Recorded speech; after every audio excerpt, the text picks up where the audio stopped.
So it's February 1st, 1959, and 9 experienced hikers are camped on the side of a mountain in the middle of nowhere, Soviet Russia. It's negative 25 degrees Celsius, which, by the way, is like negative 13 degrees Fahrenheit for us Americans, which is cold enough that your spit freezes before it hits the ground. And these aren't amateur hikers. These are engineering students, athletes, people who understand risk and know how to manage it. They are from the Ural Polytechnical Institute, and they're on what's called a grade 3 hiking expedition, which is the highest difficulty rating. So this is serious mountaineering. Okay, which makes what happens next even more disturbing? Well, yeah. So they set up their tent for the night on the slope of a mountain the locals call Kolevatov. But do you know what that translates to? Vodka. It's a really good guess. But no, Dead Mountain. All right, not foreboding at all. Right? And okay, so in that night, which is February 1st into February 2nd, something happens. And we don't really know what that is. But whatever it is, all 9 of them cut through their tent from the inside with a knife and flee into the freezing darkness. All right, so they're panicking. So we have like a complete override of any kind of rational thinking, because why would they cut it that way? I mean, look, they don't unzip the tent and they don't even grab their boots or their coats. So they slash through the canvas and they run out in their underwear. Do you want me to get psychological on you? I mean, I always do. All right, remember we talk about the amygdala? Yeah. All right, so their amygdala is firing. The fear sensors of their brain are in complete control, right? Because there's no rational thought here. So the prefrontal cortex, which again is like the rational part, it's executive, is shut down, which is scary. Well, it's absolutely freaking terrifying because it would explain this. By the time searchers find them weeks later, they're all dead. But not just like dead, they're dead in the most bizarre and disturbing ways. Okay, give me more. So one of them is missing her tongue, her eyes, and part of her lips. I feel like they could have kept that part out. Well, 2 of them have crushed rib cages, and they have internal injuries that are so severe, the medical examiner said it was like they'd been in a car crash. But the thing is there are no external wounds. Okay, wait, that makes no sense at all, right? None. I'm not crazy about that? No, you're not crazy. There's no cuts, no bruises on the outside, literally just massive damage on the inside, and some of their clothes tested positive for radiation on top of it. Okay, so we're dealing with a case that completely violates every assumption about how internal and external trauma works, how fear works with people who are experienced, and how just rational people behave in general. Exactly. And here's what makes this so psychologically disturbing. These were smart, trained people, and something reduced them to pure instinct in a matter of seconds. Okay, so I guess the biggest question here would be, what in the hell would be so terrifying that running into certain death seems like a better option? Because I think that is the question I want answered. Well, okay. Well, that's what we're going to figure out. So this is a Dyatlov Pass Incident, one of the creepiest unsolved mysteries in history. I'm Catherine. And I'm Gabriel. And we're about to go deep into fear, panic, and the limits of human rationality on the mountain the locals call Dead Mountain. Oh, all right. I don't like this, but I also kind of do. Good. Let's start.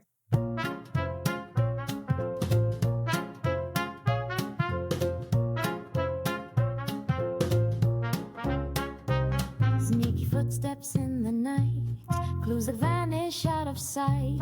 Grab your hat and magnifying glass. We'll talk this case and have a blast. Mugshot mysteries, we're on the trail.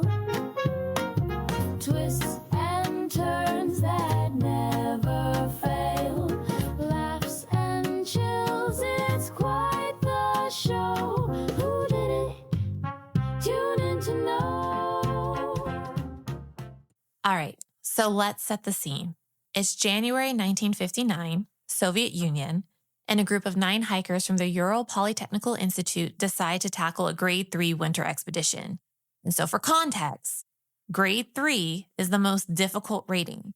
So this is serious, dangerous mountaineering. Okay, so I think we need to understand what drives people to do this kind of stuff. Not a chance in heck would I. Well, okay, Ever. so like objectively, this is like a real high risk, very low reward activity. So you're putting yourself in mortal danger for what? I mean, I assume it's for girls. It's generally always for girls, like 85% of the time for girls. So the guys that are on this hike that I'm about to introduce you to are doing it for the girls? Well, it could have been the girl there, but it could also just been the girls back home. Oh my gosh. Yeah. Okay, well, it's more than that in Soviet culture. So this is 1959, which is the height of the Cold War. You know, the space race is in full swing. And there's this national ideology of conquering nature and pushing human limits and proving Soviet superiority. Okay. So it makes sense. It's ideological. All of this, obviously, they're all buying into the collective narrative about the Cold War because, you know, literally, this is just two countries being batshit crazy for like 45 years. Yeah, exactly. And that's important because it affects their decision making. All right. So let me just introduce you to the group. You are going to struggle. I'm really going to struggle, guys. Just put the hat on, right? One of those furry Russian hats. Just pretend. I am not good with accents, but let's start. All right. So the leader is Igor Dyatlov, and he's 23 years old. He's an engineering student. And honestly, the whole incident is named after him. So he's smart, he's capable, he's experienced. Oh, hold on. So the one guy is named after one guy? It sure is. Okay. Good for you, Igor. Or bad for you, but also good for you. I mean, maybe it's because his name was the easiest one to pronounce. And guys, wait until you hear what I've got for you. Okay. Introducing the Russian skating. Okay. We have Zinaida Kolmogorova, and she's 22 years old. Okay. Then we have Lyudmila Dubinina. Okay. And she's on the balance beam. Yeah, she's also 20 years old and the one who will be missing her tongue later. Okay, I won't make another joke about it. Yeah. And then we have Alexander Kolevatov, who's 24, who could have been a contender for pronouncing. Yeah, he's a center on the hockey team. Then we have Rustem Slobodin. Okay. And 23 years old. Then we have Yuri Doroshenko and 21 years old. Probably Doroshenko, 21. And now we have another Yuri with a much more complicated last name for me. You guys ready? It's going to be Krivonischenko and worked at a nuclear facility. Okay, and that's relevant? It's going to be relevant. Okay. Now we have Nikolai, and I would love to just stop at Nikolai. And that's Nikolai Thibeaux-Brignolles and 23 years old. Okay. And then our last member, and he is also sometimes listed as Alexander, is Semyon Zolotaryov. He's 37 and he's the oldest. He's actually a World War II veteran and he joined last minute. Okay. So they're all about the same age except this dude.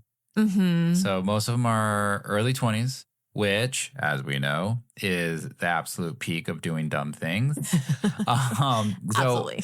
Remember I told you like a girl should wait until she's 25 before she gets married? You have told me that before. Yes, it is my theory in life. So I'm just saying. And the reason being is that part of your brain that's the smartest, the prefrontal cortex, is not developed until about 25. So you are still not where you should be until you're 25. Just wait until you're 25.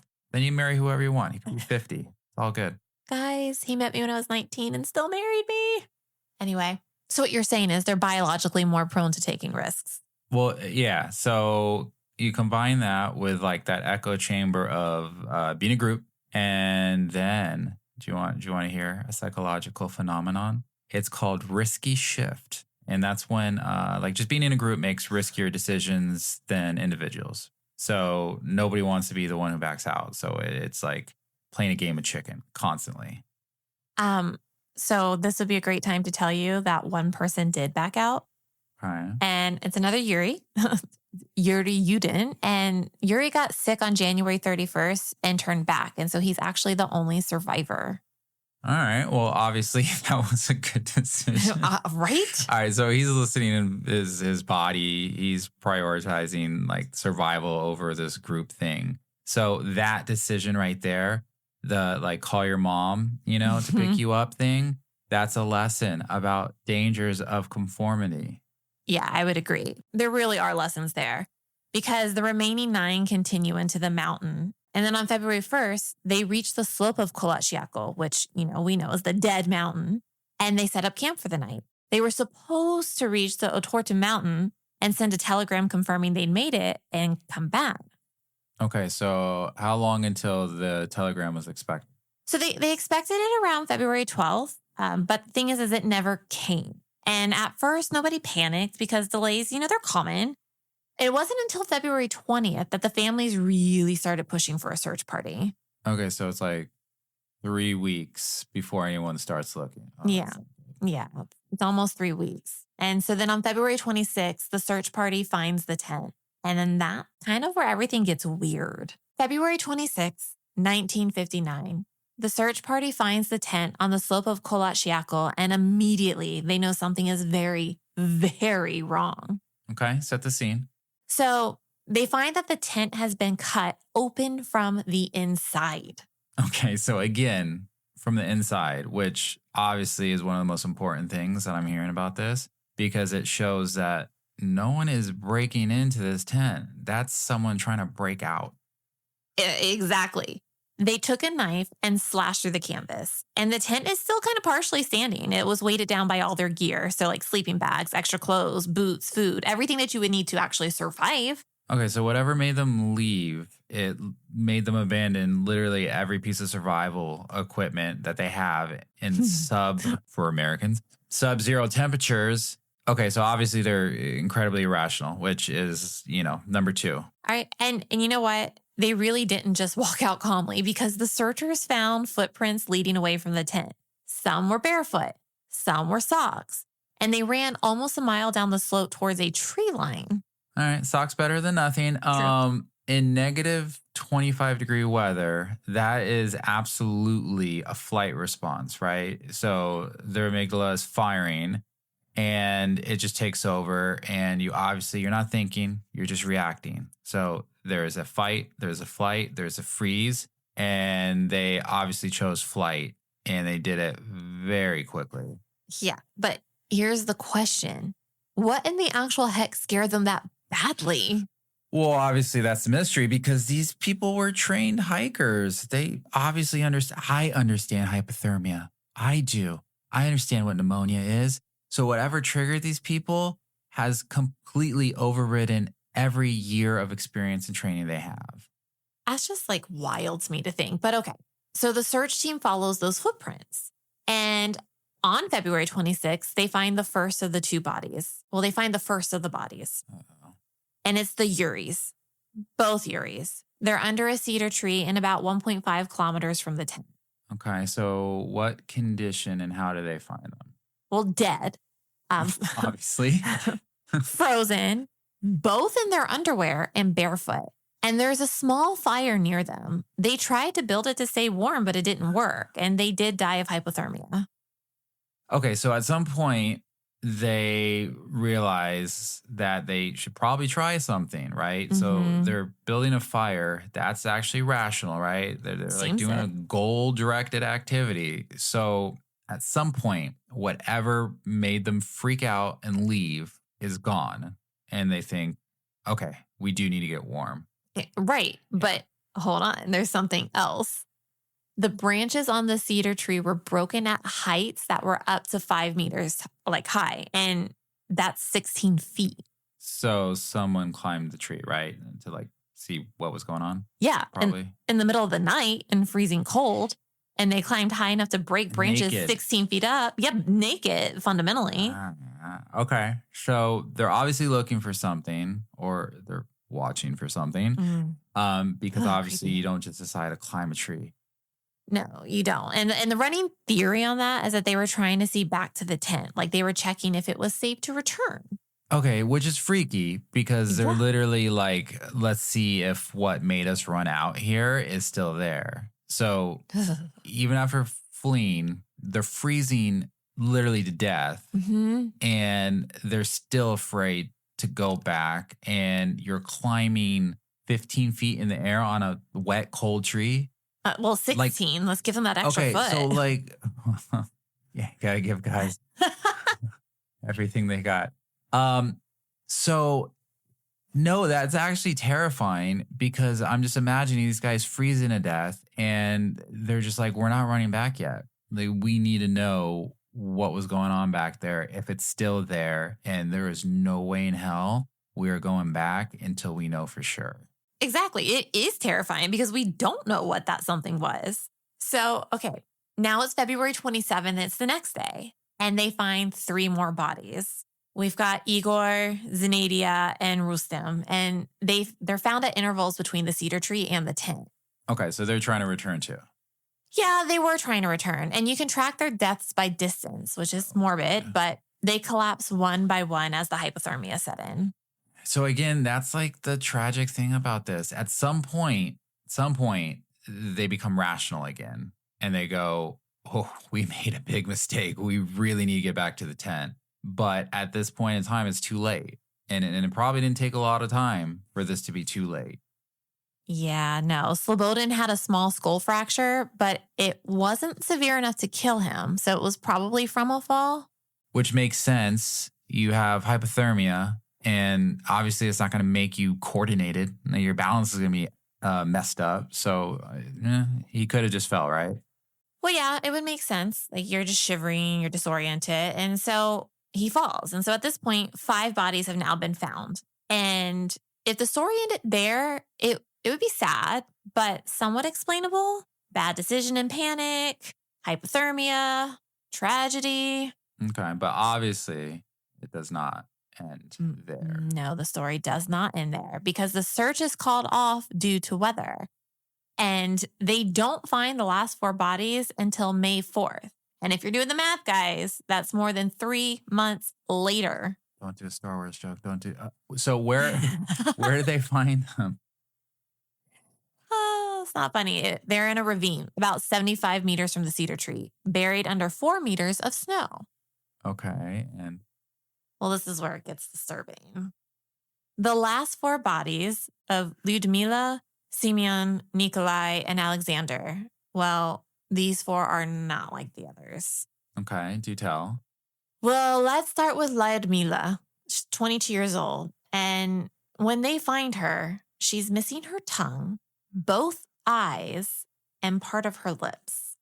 So obviously that's going to be the detail that everyone fixates on. Like, at least the one that I am fixating on. Yeah. And I think this speaks to our need to like have a narrative. We want a story. So animal scavenging is actually really boring explanation. Someone cut her tongue off is sinister, right? Right. So you think it was just scavenging? Well, like most likely. I mean, that soft tissue part of you, the eyes, the tongues, the lips, that's the first thing that they're probably going to go for. Not that I'm an expert. Yeah. But their bodies are sitting there for months. And as people, here's the thing. We love patterns. So we want to see things as intentional, even if there isn't any intention.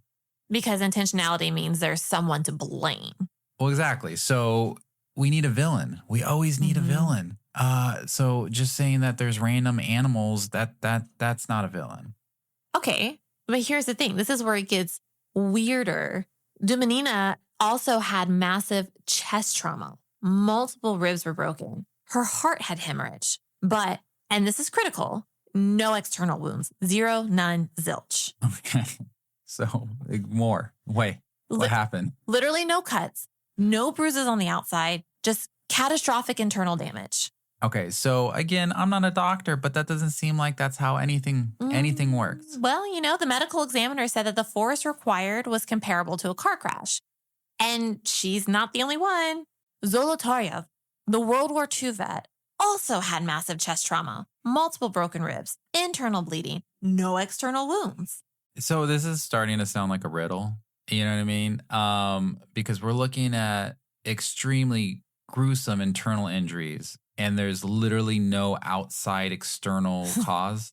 That's bizarre. Well, Thibeaux-Brignolles had a severe skull fracture. And again, no external wound.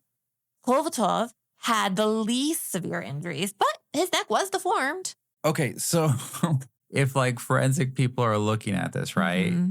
Obviously the question is what in the world would cause that much damage? Compression, like a fall, like there's something. Okay, so we will get to the theories, but there's one more detail. Some of their clothing tested positive for radiation.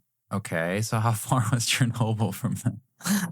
So, okay, to tell me, how in the world radiation? Not all of it, just certain pieces. It was only 2 of them that had it on their clothes, and technically one of the 2 worked at a nuclear facility. Okay, well, I think that might explain that one. Yeah, exactly. But, that's kind of where the conspiracy theories start. Because conspiracy theories are the best. Sometimes they are. But in this one, the Soviet authorities investigate and they examine everything. And in May of 1959, they released their conclusion. Which is? Okay, quote, "The deaths were caused by a compelling natural force, which the hikers were unable to overcome." All right, so that's the vaguest conclusion I've ever heard in my life. Right? Okay, so you'd be like, babe, I'm so sorry I cheated on you. It was caused by a compelling natural force, which I was unable to overcome. Yeah, I would not be okay with that explanation. And nobody was. Like, they didn't say what this force was. They didn't explain the injuries. And they just said natural force and then classified the files. Okay, so this is like Cold War Soviet Russia, so like that absolutely makes sense. Mm-hmm. So obviously, like if the explanation is embarrassing, like they're just gonna hit a big what is like the red? I don't know what classify looks like in Russian, but they're gonna stamp that baby with a big red Russian classify, and they're gonna move on. Yeah, and that's what kind of fueled the conspiracy theories for the next 65 years. Because humans need closure. And babe, a compelling natural force doesn't provide that. No, dude, it really doesn't. Okay, so listen. For 65 years, people have been trying to figure out what exactly happened. And there are a lot of theories. Some are plausible and some are wild. Okay, so quick thought. Mm-hmm. I want to talk to you about something very important. Mm-hmm. Human beings have a really hard time with uncertainty. How so? So we're wired to find patterns, right? Mm-hmm. I say this all the time. We need to make sense of things. And when we can't find a clear answer, it creates like this psychological distress. So some studies show people would literally, and I'm sure you know this, rather have bad news than no news. Because just the uncertainty of it is worse torture than whatever that bad news happens to be. It's true. I can speak for myself when I say I will go down like the rabbit hole trying to find things because my brain just wants answers. And yeah, some people are really good at generating theories to fill that void. It's like Swifties. And don't come at me. I am one. I'm just saying. All right. Well, any explanation, even if it's trying to explain lyrics of Wood, even a flawed one, it feels better than no explanation. And I think, honestly, this whole situation, we're dealing with that. So let's start there. Okay. So let's go through the theories from the most plausible to the most insane. So very excited. Let's do it. I am too. There's some good ones. All right. Okay. So theory number 1 is an avalanche. And this is actually the most recent official explanation. Because in 2020, Russian authorities concluded it was a rare slab avalanche. A rare slab avalanche. Okay. So the ribeye avalanche fell on them. So how would this work psychologically? Okay, so the theory is wind creates an unstable snow layer above the tent. And hours after they set up camp, it collapses on them. So they panic, they cut the tent to escape, they flee, and then hypothermia and injuries kill them. All right, well, it sounds like really clean, Russia. And I think you're talking to your old self there because so it'll explain the panic. And I don't believe this to be true, right? This is my feeling. So avalanche risk triggers immediate flight response. And I guess like if they have that blunt force trauma, it could possibly be from the snow, right? Yeah. But here are the problems. First, these were experienced hikers. They knew how to identify avalanche terrain. So why would they camp in a dangerous spot? Okay, you make a compelling point, but they're probably obviously tired. They're 21 and 22 and 23-year-old people who think nothing's ever going to happen to them. They probably have like that group echo chamber pressure going on. Like, hey, we got to keep on moving. We got to do this. We'll be fine, right? Right. But when searchers found the tent, there was no avalanche debris, and the tent was still partially standing. Okay, which again is like the harder thing to explain, Russia. Yeah, and the footprints lead in a way were organized, not panicked running, just purposeful walking. Okay, which is kind of creepy. Yeah. So it suggests that they had a control flight. So no chaos to escape an avalanche. You'd think they'd probably be running. Okay. Yeah, so I mean, while an avalanche is possible, it just doesn't fit all the evidence. Which, of course, seems to be Russia's MO. It's a convenient truth. So what other theories we got? All right. So we're going to debunk that one? That one's pretty debunked. So let's try theory number 2. Okay. And so theory 2 is infrasound-induced panic. And this one's kind of fascinating. Okay. I'm fully down with it. Let's go. Okay. So infrasound is a sound at a frequency below human hearing. So it's usually below 20 hertz. And we can't hear it, but we can feel it. Okay. So I do, because of you, I do know a lot about this. Yep. Because infrasound around, what is it, like 7 hertz? This is why people think there's haunted houses. Yep. So they think that certain houses, again, with like wind and where it's structured or something or other is causing that particular infrasound to, it causes like dread, like nausea, disorientation, hallucinations. Yeah. So, when people say a place is haunted, they very well might be feeling it.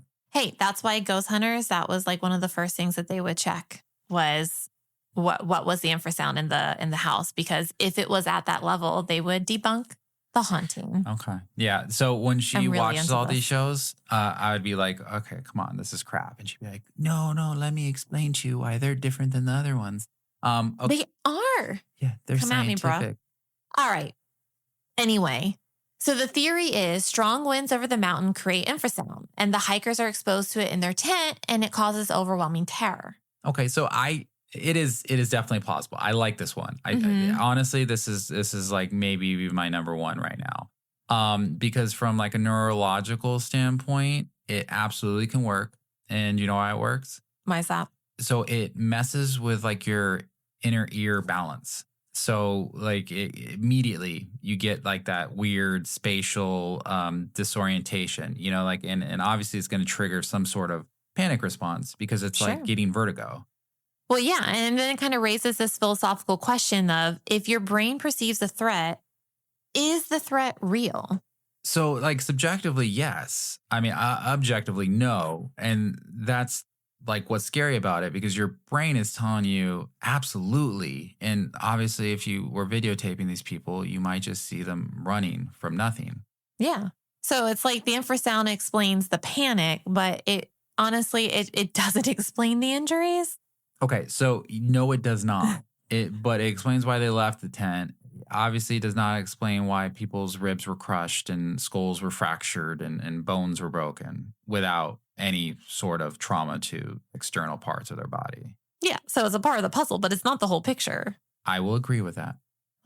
Awesome. So do we have other theories? Yeah, we do. We got theory 3, the Soviet military. And this is the conspiracy theory, but honestly, it's pretty compelling. Okay, I'm down. Lay it out. All right. So the theory is the Soviet military was testing weapons in the area, missiles, mines, chemical agents, and the hikers were in the wrong place at the wrong time. So this makes a lot of sense to me. So we're talking about Soviet Union, Cold War Soviet Union. What is it, 1959, right? Yeah. Okay, come on. This is like height of Cold War. So there is zero transparency. There is absolutely a history of them covering up everything, including civilian deaths. And they are absolutely trying to find any sort of weapon to power themselves up against the evil Americans.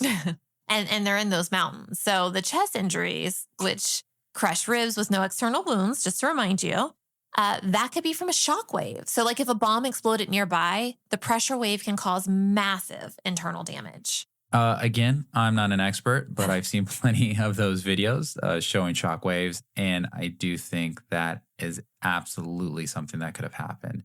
And I think them killing civilians accidentally would be, it wouldn't be good PR. No. And the radiation on some clothing could be from the weapon itself. Okay. So contaminated materials in the testing area. So dear God, what would cause radiation besides a nuclear bomb? Well, and why isn't this the accepted theory?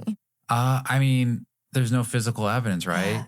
So No. there's like, did they find like a missile debris, like craters? Did they find any kind of like chemical traces? I mean, is there any proof other than the shockwave and the fact that Soviet Russia is shady? So all they're doing is finding these dead hikers, and they do have a very vague government explanation. I mean, I have to say that much. okay, but think about it. Couldn't the Soviets have just cleaned it up? Okay, you make a compelling point. Yes. Yeah, I know. I know my money's on that. Okay, but once you start assuming these massive cover-ups, you're now in conspiracy territory, which I'm all in for. Yes. So it doesn't mean it's wrong. It just means that it is going to require us to accept a certain level of institutional deception. Yeah, and which, given Soviet history, isn't that hard to believe. No, not at all. All right, well, we're on to theory 4. You ready for this? All right, well, I want to talk about... No, go ahead. All right, theory 4. Hypothermia-induced psychosis and paradoxical undressing. Okay, which I have completely heard about, and I honestly think that is very compelling reason why they would have taken their clothes off. Okay, pause. If you've heard about it, walk me through it. Okay, so here's something that scares them, right? Mhm. Could be anything. They run, and they're intending to wait it out, right? But it's negative 25 Celsius. Hypothermia is going to set in really quick. And once they get severe hypothermia, they're going to start experiencing that paradoxical undressing. And which is? So it's like when you just totally malfunction. So you feel like you're really hot. So your reaction is to strip off your clothes. And Interesting. yeah, I mean, obviously hypothermia makes you do crazy things. So it's pretty well documented. And that's obviously, that's honestly like something that we unfortunately find a lot of times. You find somebody who's frozen to death and they have ripped their clothes off because essentially your thermoregulation, it just like totally fails, right? It's the light comes off and there is absolutely no threat, and you take your clothes off and it's not for anything good. I am a little bamboozled right now. So basically you're dying of cold, but your brain tells you, I'm hot. Yeah. Wow. So they just remove the thing that they need the most. That's incredibly horrifying. I did not know that about hypothermia. That's horrifying. Yeah, I guess it's really common.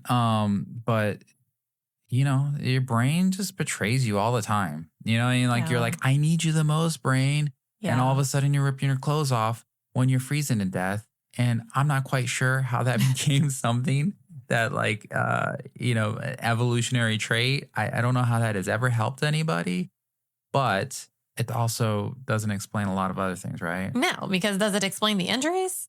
So I guess it could, they could have fallen. They could have fallen into that ravine, and then obviously they would have, broken some bones and had concussed ribs but it seems like what the medical people said is not consistent with this because there's no external wounds. Exactly. And that's the thing. Like, the force was incredibly extreme. So if they did fall down into the ravine, you would think that you would see scratches, cuts, what have you, like something. Anyway, so the hypothermia explains the undressing and some of the deaths for sure, but not all of them and not everything. Okay, well, 100%. I'm marking this. This is part of it. Okay. Absolutely part of it. So it doesn't explain everything, though. Yeah. But here's the thing. We've gone through the main theories. Those 4 are the main theories, and none of them explain everything. Okay, so we probably have to put them together. And I know there's that real distress about uncertainty. Mm-hmm. You know how I always say about girls? Did you know?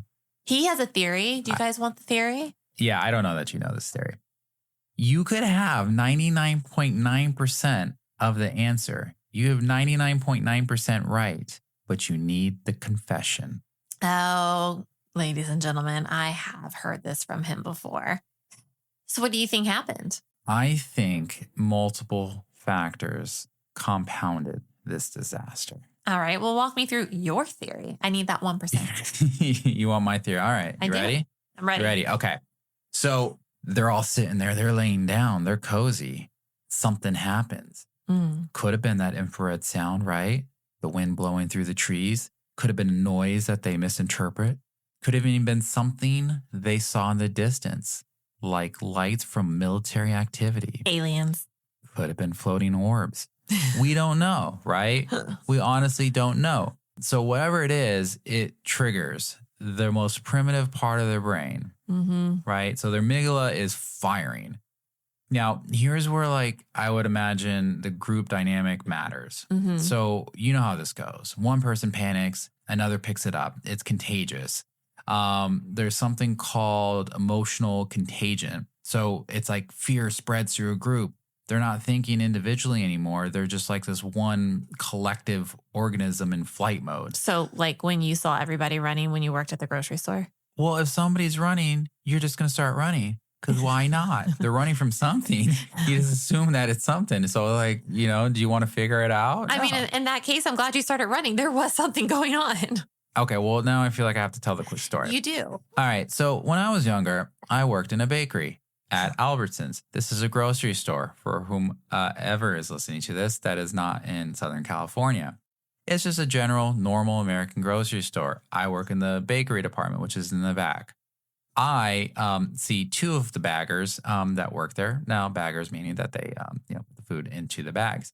These guys are usually the most completely and utterly insane, unserious, lazy people in the world because that's what they do. Wow. Yeah. I'm not saying everyone. I'm just saying these kids. They were probably like first job. Anyways, they're like grab-assing the whole day. That's who they are. So Not very serious people. And this is important to the story because I see these 2 tearing down the aisle, and I look up and they look at me and they say, "Run." And the look on their face was pure terror. And when I saw these kids who literally have never looked serious about one thing in their life look like that, I was like, well, shit, I'm going to run too. So I dropped my bread knife and I hauled ass all the way to the back of the store. You should have kept your bread knife. Weapon. Well, it's not really a stabbing instrument, right? Like you would have to like cut, Wield it. Yeah, that's too much. I need blunt force. So what actually happened was, and they had a good reason to run. 4 guys with shotguns and ski masks ran in, and there's a bank in front of this grocery store, and they robbed the bank.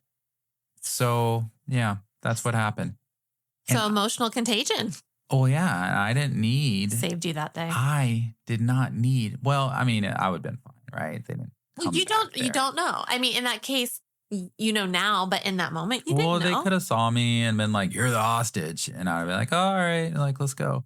No, but obviously, like sometimes you're just gonna feel this fear, and like I saw the fear in their eyes, and I didn't ask questions because I said, whatever these people are afraid of, they are deathly afraid of it. And I think in that heightened state, which just immediately triggers your amygdala and your adrenaline, unzipping the tent obviously, I guess, feels too slow. So they think every second matters. So somebody makes a decision to cut through. And that is absolutely extreme panic behavior, right? If they were fine after the fact, they now have this gashing hole in the tent and it's negative 23 degrees Celsius. So it wasn't a good decision regardless. So No. they flee through the snow. They don't have clothes. Some of them are barefoot. Some of them are in underwear. And here's the thing. This is the creepiest part to me. I The know where you're going with footprints this. Yes. suggest that they were not even running. They were just walking, which is crazy to me. They cut through this tent From the inside. from the inside with a knife, and yet they were walking and not running, which means on some level they either were making a rational choice or something was marching them outside. So you got those two guys, right? The ones that they found. They're the two Yuris? Yeah, they're trying to build a fire. So at some point they regained some sort of consciousness, I guess, and now they're thinking we got to try to survive. Meanwhile, one of them is climbing 16 feet up in the air to make sure that whatever was happening was over. Now, that's another thing. Strong as heck. What would they be looking for? If it was an avalanche, well, it's an avalanche. Were they looking for if the avalanche left? It would have just been there. If it was a missile, it would have blown up, and then it would have been that. So they're climbing up a tree to look for an explosion. I don't know. It seems like they were looking for something, which again is creepy. That's the 1% I need. So then you have the people, right? The four people. They're the ones who try to walk back, right? And one by one. All right. So they drop. So these guys try to go to the ravine. Obviously something goes wrong. They fall. Snow collapses. They're the ones who suffer that internal trauma, right? Yeah. That one's a hard one to explain. And then one by one, they get hypothermia. They're injured, and then they just pass out one by one. So there's not a single cause. It's just panic, really bad decisions, and I guess bad luck. But what about the Soviet cover-up? I don't know that they knew what happened.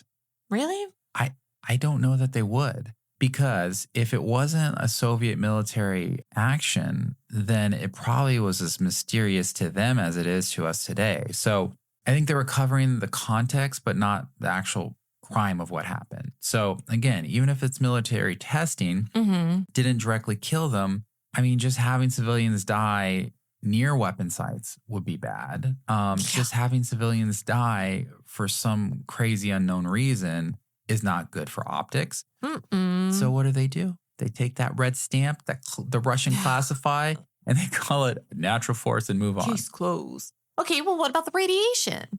Okay, so that one guy worked at a nuclear facility, right? Yeah. All right. So I don't know much about radiation, though I've seen the series Chernobyl. Very good show. So it did get me actually researching about radiation in general. And it absolutely can travel on somebody's shirt. Yeah. I mean, so you're saying it's explainable. And it is. I guess that is. I'm saying part of it's explainable. But if you accept this ambiguity, there's not one smoking gun. But, I guess the pieces can fit if you just stop looking for one single villain with a Sith or a knife or something. That's hard because, here we are 65 years later. 9 dead hikers, a mountain called Dead Mountain, and we still don't have an answer that everyone can agree on. And again, we love closure. And if life does not provide that, we will look for it and we will make up something. So, but is that a satisfying conclusion? I guess it's an honest one. But you know what's haunting me about this case? What? So Yuri, the guy who turned World War II guy. No, we have 3 Yuris. Oh, okay. Which one was what Yuri is this? So this is the Yuri who turned back early because he was sick. Oh, okay. Yeah. And here's the thing. He spent the rest of his life trying to figure out what happened to his friends, which is horrific. And did he ever get an answer? Well, in 2008, a reporter asked him if he'd ever know the truth. And he said, I think I know, but I'll never be able to prove it. And even if I could, I don't think anyone would believe me. That's that's goosebumps right there. Right. I think so. It kind of seems like he's leaning into the supernatural. It does, but I wish he were still on this side of the earth, but he died without explaining. And I don't know what that tells us. I mean, I guess some truths that you believe are like too contextual, like Maybe too experimental to like communicate. Yeah. So he knew his friends, he knew Soviet culture, and he had information we'll never have. But it probably wasn't facts, right? Yeah. He probably had some sort of intuition about this whole thing. I mean, it makes sense. We have our own intuitions with our own political landscapes here. So of course he would. And his truth probably wouldn't translate to us. Well, exactly. I mean, and that's like the really important point in general about knowing something. Mm-hmm. So we think of like the truth of, we think truth is universal, but a lot of times it is gray, it's subjective, and it's contextual. Yeah, but let me ask you something. Why is it that you think we're drawn to the cases like this? Well, I mean, I think that's why we're drawn to pretty much every mystery. We're drawn to murders. We're drawn to things that touch on these primal fears. So it's fear of the unknown, what's hiding in the dark, fear of nature, fear of our own bodies betraying us, fear, I think, of just death, of dying in a way in which it's meaningless. Like nobody will ever find meaning. I mean, Lord have mercy. And we keep coming back to this because why? I mean, I guess we're studying it. I mean, because we think we can prevent it. I mean, okay, so evolutionary, right? We learn from each other. So if you see somebody die, you're going to learn, don't do that. True. But as we know, there's also something called morbid curiosity. I know nothing about that. Exactly. Yeah. So we're drawn to death and danger. And okay, so there's a theory that it lets us rehearse our mortality from a safe distance. Yeah. I mean, I've kind of heard that. And it's like, for us, engaging with this story is like, it could be said that it's a form of like a psychological preparation. Yeah. I mean, honestly, I never thought of it that way until I did. And now I can't stop thinking that way. So we get to experience that fear and that mystery and that tragedy and that emotion and the tears, but we're not in danger. So it is the only thing that allows us to explore these terrifying and dark themes in life without actually suffering them. It's true. And there are some that I personally can't listen to, but I mean, it makes sense. I mean, how many podcasts do I listen to about the same subject matter? A lot. And then I'm still like trying to consume more. Infinite. Anyway, the limit does not exist. But all right, final question. What's the takeaway? If people listen to this and walk away with one thing, what should it be? So, I mean, I guess a boring answer is that just uncertainty is just part of being human, is part of life. Yeah. We don't have all the answers. We can't control everything. And sometimes, despite our best effort, the world is absurd and tragedy happens. Boo, that's bleak. Okay, so it is. But remember when we talked about absurdists? I feel like they live a liberating life. Because once you accept that you can't know everything, that everything doesn't make sense and you're never going to find the answers, you can stop demanding things be certain. So you can sit with the mystery and say, you know what? I don't know. And that's okay. Is it though? I mean, it has to be, because what's the alternative? Like you cling to these theories that don't fit, or you're forcing explanations that feel wrong. And I mean, I guess that's not seeking actual truth, right? It's like you just want to find comfort. And listen, the truth, we hear it all the time. The truth hurts sometimes. So, I mean, the truth really isn't always comforting. It's really rarely comforting, I think. We always say we want the truth. And it's like, do you though? Do you really? If we're on the side of the Matrix, I'm fine, I think, living in the Matrix. I think I would be happy there. If we are in the Matrix, I'm cool. I will stay here. All right. So, dead mountain, 9 dead hikers, a compelling natural forest, and 65 years of questions. And the only thing we'll be certain of is that we'll never be certain. You know what I hope? What? I hope someone's listening to this who needed to hear that it's okay to not have all the answers. You. I know. The mystery doesn't need to be solved to be meaningful. Also me. I think you need to hear that. I think we all need to hear that, especially now when we're told everything has a clear answer and you just need to pick a side. And life just isn't like that. Well, as we know, life is messy and ambiguous and uncertain, and learning to live with that is maybe the most important skill that you can literally develop. Put that on a postage stamp. Well, happy Halloween, everybody. Stay safe out there. And if something scares you in the middle of the night, maybe don't run out into the cold. Unless it's a Yeti, an avalanche, a bomb. Yeah. And unless it's an actual avalanche, use your judgment. Which, as we've learned, might fail you terribly when you need it most. Yeah. And on that comforting note, I'm Catherine. And I am Gabriel. And this has been our deep dive into the Dyatlov Pass Incident. Thanks for listening. And remember, some mysteries are meant to stay mysteries. And also follow us at Mugshot Mystery Podcast on Instagram and TikTok. Wait, are we still recording? Yeah, we're still recording. I just thought of something. Okay. I have a theory. Okay. Do you know how we keep saying we'll never know what happened? Yeah. Okay. But they knew. For a few hours, maybe a few minutes, those 9 people knew exactly what was happening to them. They experienced it. They understood in a way that we never will. Okay, so? So when I say the truth is not comforting, the truth exists, and it existed then, or it did exist. It just doesn't exist for us anymore. Right. Does that make sense? It does. It's just depressing. I mean, is it? Or is it comforting? How is that comforting? Because it means that their experience was real. Their fear was real. Their choices were real. Their final moments mattered, and they were real. So we don't get to know what those moments were like, but they happened, and that in itself matters. Even if we never know? Especially if we never know, because it means reality isn't dependent on just the knowledge of it, right? So things happen whether we understand them or not. This universe does not need us to witness it to be real. So, a tree falls in the forest? Yeah, the tree falls in the forest. And in this case, 9 hikers died on a mountain. And the truth exists somewhere, even if we'll never know about it, even if we can't access it. Honestly, babe, I feel like we just stumbled into Philosophy 101. All right, so we probably did. But that's the thing about these mysteries. They take you to these places you don't expect.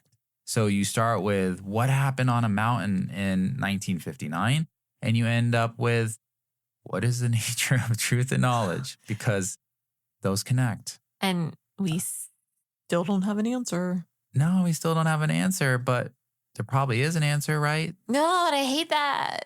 I mean, me too. Okay, so now I'm done. Are we though? We have to be. I don't think I can get any more existential than this without needing some therapy, babe. Fair enough. All right. For real this time. Thanks for listening. And I am so glad I got to do something for Halloween.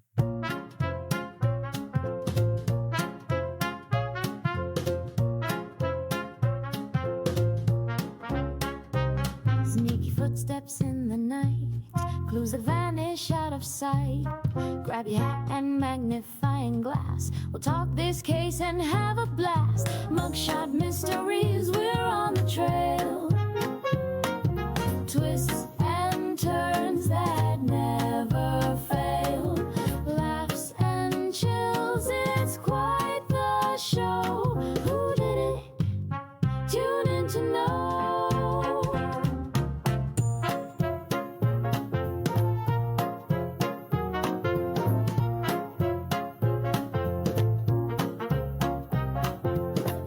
Gem, a secret note, a shady figure in a trench coat. The clock is ticking, the plot gets thick. We'll crack this puzzle quick as a click.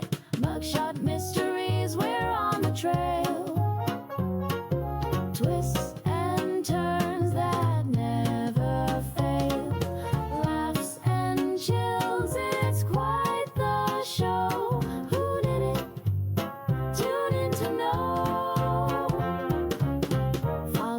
Breadcrumbs through the haze. Every clue's a piece in this crazy maze. girls wrapped in crime.